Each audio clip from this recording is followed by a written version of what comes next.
Hi guys, मैं अंजलि चौहान। आज चाणक्य नीति के बारे में बात करते हैं। चाणक्य नीति क्या है? चाणक्य हमसे क्या कहना चाहते हैं अपनी किताबों के माध्यम से? वो हमारे साथ आज नहीं हैं, पर उन्होंने बहुत कुछ हमें सिखाया है। तो जानते हैं चाणक्य क्या कहते हैं। जो ब्राह्मण धन की प्राप्ति के विचार से वेदों का अध्ययन करते हैं और जो क्षण अर्थात नीच मनुष्यों का अन्न खाते हैं, वे विषहीन सांप के समान कुछ भी करने में असफल होते हैं। चाणक्य ने ब्राह्मण के बारे में विस्तार से बताया है।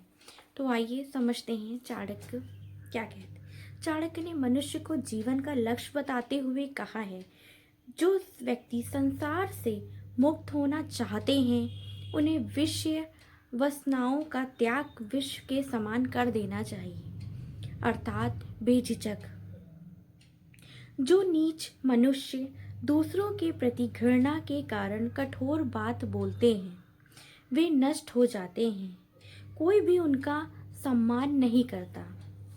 चाणक्य संसार की विचित्र धारणाओं को व्यक्त करते हुए बताते हैं कि सोने में सुगंध नहीं होती, ईख में फल नहीं लगता, चंदन के वृक्ष पर फूल नहीं लगते, विद्वान व्यक्ति के पास धन नहीं होता और राजा को प्रत्यय अधिक आयु नहीं मिलती। ये बातें देखकर ऐसा लगता है कि परमेश्वर ने यह काम करते हुए बुद्धि का सहारा नहीं लिया। अर्थात भूल तो किसी से भी हो सकती है। काश परमात्मा ने ऐसा किया होता। चाणक्य मनुष्य के बारे में कुछ पंक्तियां बताते हैं।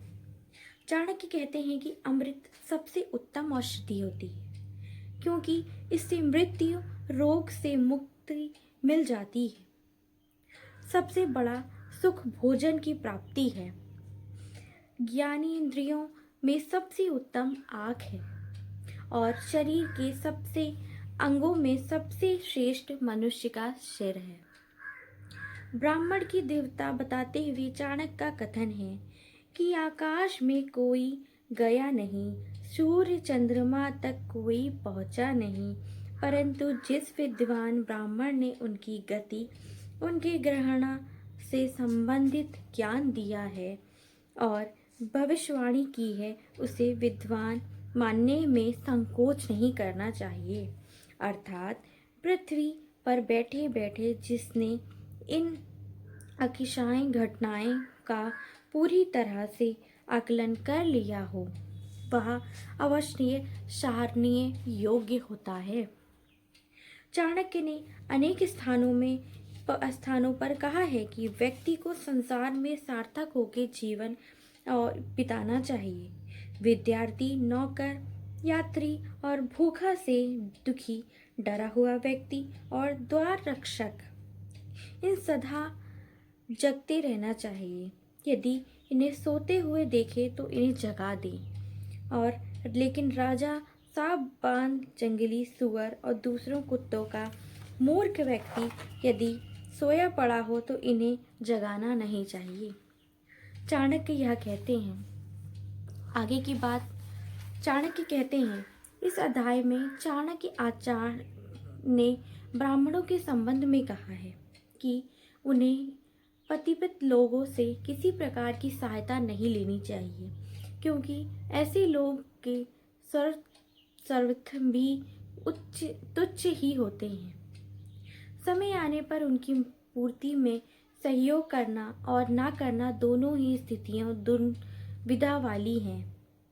सहयोग करने पर नैतिकता की हानि होती है और ना करने पर कृतज्ञ होना का आभास होता है। आचार्य का कहना है कि मनुष्य को अपने वास्तविक स्वभाव नहीं छोड़ना चाहिए। अर्थात यदि सांप विश्व रहित है तो भी उसे अपने पर आक्रमण करने से डरने के लिए फन फैलाते रहना चाहिए। इसका अर्थ यह है कि आडंबर से भी दूसरे व्यक्ति को प्रभावित किया जा सकता है। किसी संत द्वारा सर्प को दिया गया यह उपदेश सभी के पढ़ा सुना होगा कि फुफुराना ज़रूरी है भले ही डसने का मन ना हो। तो ये चाणक्य ब्राह्मण के बारे में बताते हैं कि हमें कैसे मनुष्य के साथ कैसा आचरण करना चाहिए। ब्राह्मण जो ज्ञानी होता है वो किसी से धन नहीं लेता। अगर वो धन की इच्छा करता है तो वो ब्राह्मण नहीं। ब्राह्मण वो होता है जो बिना किसी भी इच्छा से अपने कार्य को करता है। तो आइए अध्ययन के दूसरे पार्ट पे पढ़ते हैं। भाग्य अथवा प्रभु की महिमा अपरंपार है। उसके कारण एक निर्धन भिखारी पल में राजा बन जाता है और राजा को कंगाल होना पड़ता है। चाणक्य ने विद्या रूपी धन को सब धनों में श्रेष्ठ माना है। उनका कहना है कि जिस मनुष्य के पास विद्या रूपी धन नहीं, वह सब कुछ होते हुए भी हीन है। इस पे पहले सोचे फिर करें। चाणक्य ऐसा करने की सफल सलाह देते हैं। करने के बाद सोचने तक का कोई अर्थ ही नहीं बचता। विद्यार्थी को कर्तव्य की ओर ध्यान दिलाते हुए आचार्य फिर कहते हैं कि जो विद्यार्थी विद्या प्राप्त करना चाहता है उसे सुख की अभिलाषा छोड़ देनी चाहिए। इस अध्याय में चाणक्य हमें विद्यार्थियों के बारे में बताते हैं। विद्या से बड़ा कोई धन नहीं, विद्या से बड़ा कोई संसार नहीं, विद्या से बड़ा कोई प्यार नहीं, विद्या से बड़ा कोई अपना नहीं। विद्या ही है जो आपको सही मार्ग दिखाती है। विद्या करना बहुत ज़रूरी है। चाणक्य का मानना है कि व्यक्ति पुरुषोत्तम के बावजूद भाग्य से ही निर्धन से धनी होता है। इसी प्रकार जीवन में भाग्य की महत्वपूर्ण भूमिका है। नियति की गति को समझना ही बुद्धिमत्ता है।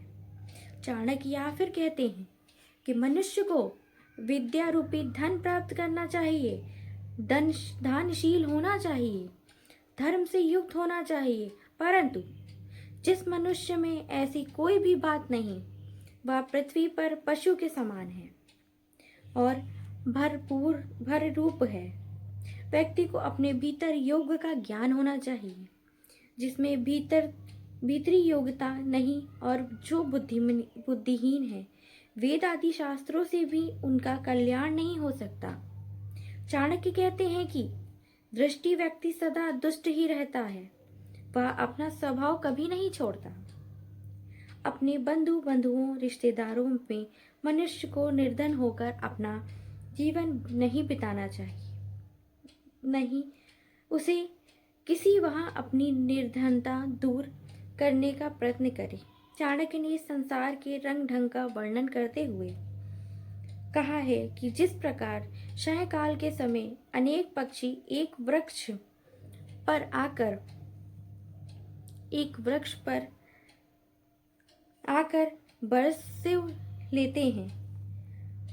बसेरा लेते हैं और प्रातःकाल अपनी दिशाओं में उड़ जाते हैं, उसी प्रकार बंधुआ भी मनुष्य को संयोगी से मिलते हैं।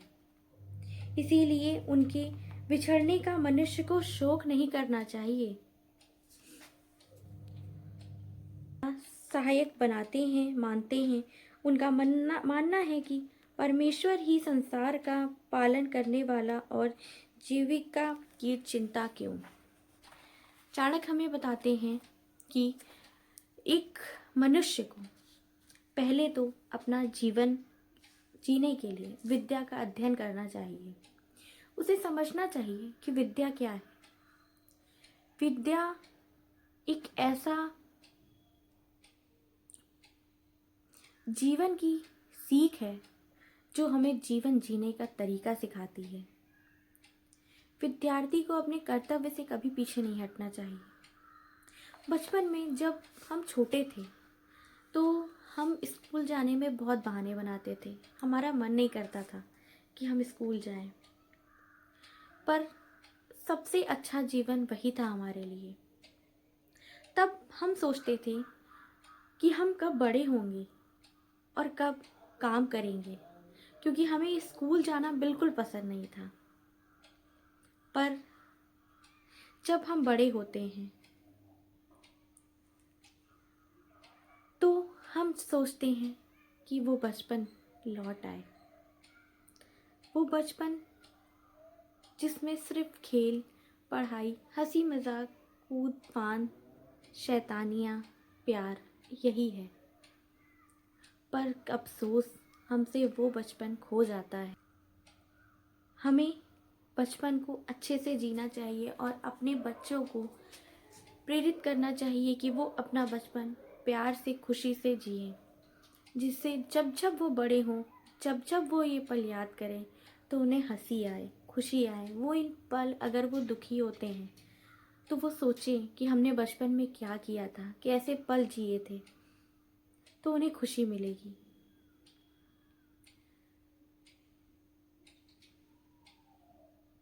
विद्यार्थी अगर शिक्षा ग्रहण करता है तो वह एक अच्छा मनुष्य बनता है। जो मनुष्य अपने घर को चलाता है, घर को चलाने के साथ साथ वो संसार में भी अपना योगदान देता है। मनुष्य को सच्चे लोगों के साथ मिलकर आगे बढ़ना चाहिए और अपना कर्तव्य को निभाना चाहिए। ये थी चाणक्य की कहानी। धन्यवाद।